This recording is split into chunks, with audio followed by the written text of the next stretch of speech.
കോഴിക്കോട് തടമ്പാട്ട് താഴത്ത് വീട്ടിനുള്ളിൽ സഹോദരിമാരെ മരിച്ച നിലയിൽ കണ്ടെത്തിയ സംഭവം കൊലപാതകം. പോസ്റ്റ്മോർട്ടം റിപ്പോർട്ടിലാണ് കഴുത്ത് ഞെരിച്ച് കൊലപ്പെടുത്തിയതാണ് എന്ന് കണ്ടെത്തിയത്. തടമ്പാട്ട് താഴത്ത് വാടകയ്ക്ക് താമസിക്കുന്ന ശ്രീജയ, പുഷ്പലളിത എന്നിവരെയാണ് മരിച്ച നിലയിൽ കണ്ടെത്തിയത്. ഇവരുടെ സഹോദരൻ പ്രമോദിനെ കാണാനില്ല. ടി നന്ദഗോപാൽ വിവരങ്ങൾ നൽകാനായി ചേരുന്നുണ്ട്. നന്ദഗോപാൽ, ഇത് മരിച്ച നിലയിൽ ഉണ്ട് സഹോദരി എന്നുള്ള കാര്യം ഈ സഹോദരനാണല്ലോ പോലീസിനെ വിളിച്ചറിയിച്ചത്. ഇപ്പോൾ പോസ്റ്റ്മോർട്ടം റിപ്പോർട്ട് പുറത്തു വന്നിട്ടുണ്ട് എന്ന് മനസ്സിലാക്കുന്നു. കൊലപാതകമാണ് എന്നാണോ?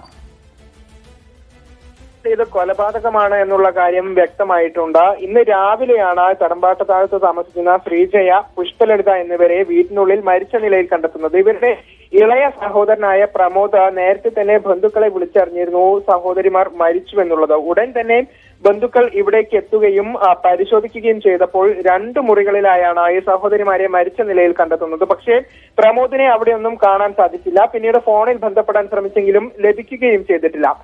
ഉടൻ പോലീസും ഫോറൻസിക് വിദഗ്ധരും ഒപ്പം തന്നെ മറ്റ് ഡോഗ് സ്ക്വാഡും ഉൾപ്പെടെയുള്ളവർ ഇവിടെ പരിശോധനയൊക്കെ നടത്തിയിരുന്നു. പക്ഷേ പോലീസ് ആ ഘട്ടം മുതൽ തന്നെ സംശയം പറഞ്ഞിരുന്നു. പക്ഷേ പോസ്റ്റ്മോർട്ടം നടപടികൾക്ക് ശേഷം മാത്രമേ ഇങ്ങനെ ഒരു കാര്യം സ്ഥിരീകരിക്കാൻ സാധിക്കുള്ളൂ എന്നുള്ളതാണ് പോലീസ് വ്യക്തമാക്കുകയും ചെയ്തത്. അങ്ങനെയാണ് കോഴിക്കോട് മെഡിക്കൽ കോളേജിൽ നടത്തിയ പോസ്റ്റ്മോർട്ടത്തിൽ കഴുത്ത് ഞെരിച്ചാണ് ഇരുവരെയും കൊലപ്പെടുത്തിയത് എന്നുള്ളത് കണ്ടെത്തിയത്. പക്ഷേ ആരാണ് ഈ കൊലപാതകം നടത്തിയത് എന്ന കാര്യത്തിൽ ഔദ്യോഗികമായ ഒരു സ്ഥിരീകരണം പോലീസിന്റെ ഭാഗത്തു നിന്നും ഉണ്ടായിട്ടില്ല. സഹോദരനെ കാണാനില്ല എന്നുള്ളതാണ് പോലീസ് പറയുന്നത്. ഇയാളെ കണ്ടെത്താൻ വേണ്ടിയുള്ള അന്വേഷണം പോലീസ് ഇപ്പോൾ ഊർജിതമാക്കിയിട്ടുണ്ട്.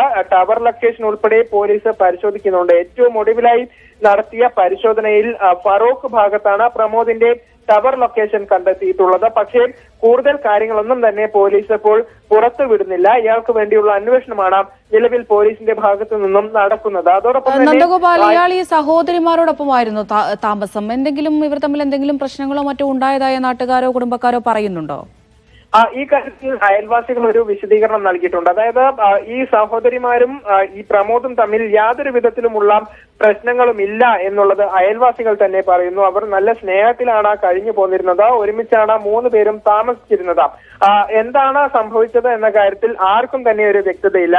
ഇത് പറയുന്നത് അനുസരിച്ച് ഈ മരിച്ച 2 സഹോദരിമാരും, അതായത് ശ്രീജയ, പുഷ്പലളിത എന്നിവർക്ക് നിരവധി ആരോഗ്യ പ്രശ്നങ്ങൾ ഉണ്ടായിരുന്നു എന്നുള്ളതാണ് അയൽവാസികൾ പറയുന്നത്. അല്ലാതെ മറ്റ് പ്രശ്നങ്ങളൊന്നും തന്നെ ഈ 3 പേരും തമ്മിൽ ഒന്നും ഉണ്ടായിരുന്നില്ല എന്നുള്ളത് അയൽവാസികൾ പറയുന്നു. ഏതായാലും പ്രമോദിനെ കൂടെ കണ്ടെത്താൻ സാധിച്ചാൽ മാത്രമേ ഈ കേസിന്റെ ഒരു ചുരുളഴിക്കാൻ സാധിക്കൂ എന്നുള്ളതാണ് പോലീസ് പറയുന്നത്. അതുകൊണ്ട് പ്രമോദിനെ എത്രയും പെട്ടെന്ന് കണ്ടെത്താൻ വേണ്ടിയുള്ള നടപടികളാണ് ഇപ്പോൾ പോലീസിന്റെ ഭാഗത്തു നിന്നും നടക്കുന്നത്. ഏതായാലും ഈ ഫറോക്ക് ഭാഗത്ത് ഉൾപ്പെടെ പ്രമോദിനെ ഏറ്റവും ഒടുവിലായി കണ്ടു എന്നുള്ളതാണ്, ടവർ ലൊക്കേഷൻ കണ്ടു എന്നുള്ളതാണ് പറയുന്നത്. അങ്ങനെയെങ്കിൽ ഈ ഭാഗങ്ങളിലുള്ള CCTV ഉൾപ്പെടെ കേന്ദ്രീകരിച്ചായിരിക്കും പോലീസിന്റെ അന്വേഷണം നടക്കുക. ഏതായാലും പ്രമോദിനെ കിട്ടാതെ ഈ കാര്യത്തിൽ കൂടുതൽ വ്യക്തത അല്ലെങ്കിൽ കൂടുതൽ വിശദ വിവരങ്ങൾ ലഭിക്കില്ല എന്നുള്ളതാണ്. അതുകൊണ്ട് ഇയാളെ കണ്ടെത്താൻ വേണ്ടിയുള്ള അന്വേഷണമാണ് ഈ കേസിൽ അടുത്ത ഘട്ടമായി നടക്കുന്നത്.